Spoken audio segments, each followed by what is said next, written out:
Have you ever wondered what it would be like to live in a world that was designed to suit you perfectly? Maybe find yourself in all the right places at the right time? The dream of an ideal world is one that everyone has had before. The desire and need and hope for everything to be perfect. That world exists inside each and every one of us, in our hearts, souls, and dreams. There once was a small fellow. He always felt out of place. The thoughts he had were those he could not face. Trying to impress his fellow peers, it was unobtainable for many years. He tried and tried, but could not hide the problems he faced were something inside, for within this boy there lived a spark, which would soon ignite and flourish his art. At a young age, Jacob always struggled with traditional learning methods. Sometimes he would get mad because he could not understand. From math to history, he always seemed to struggle, but regardless of his mood, he always seemed to find comfort in music. The young boy would return home from school, and his mother was always quick to make him do his homework. As he would go upstairs to do his homework, he would put a CD on and just listen. Fascinating, he thinks to himself, wishing he could be a part of it. Jacob would make all sorts of instruments out of random nothings that lie about, from bottles to pots and pans. The boy was nothing less than inspired. Jacob would soon come to know many instruments. The music played brought him pure joy. As he learned and played these instruments, he would start to see the world from a different perspective. He would play and it would change people's moods.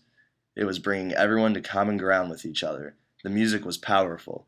Everyone would dance and sing and exchange kindness for no price.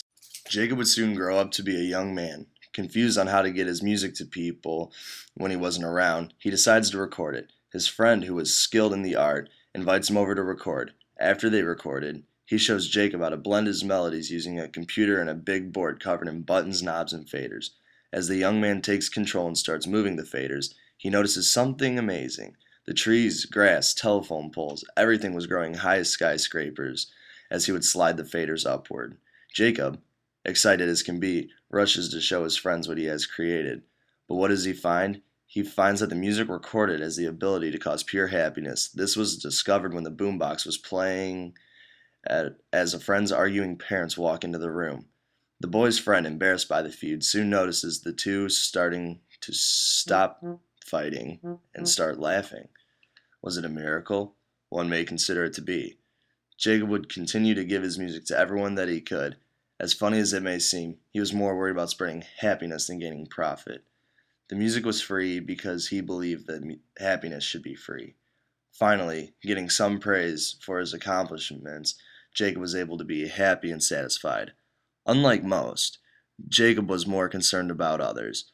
All he wanted to see was people being happy and getting along. Jacob would soon grow old, his youthfulness would fade, and would soon pass away. Everyone knows all good things must leave at some point. Although Jacob would be dead, his memory and music stayed alive. Every year, on his birthday, the community would throw a music festival free of charge. Everyone would pitch in for food, beverages, and of course memories. There was once a small fellow who fell into place, and he was the provider of a happy place. His friends and family greeted with embrace, always joined by a smiling face. His memory became that which can't be erased. No one was able to smile often until Jacob made his stand. The community grew, people grew, and passion grew, all because of this young boy. No matter how tall, small, young, or old, you are capable of doing what you believe in. Even if you can't imagine your dream, you can chase it.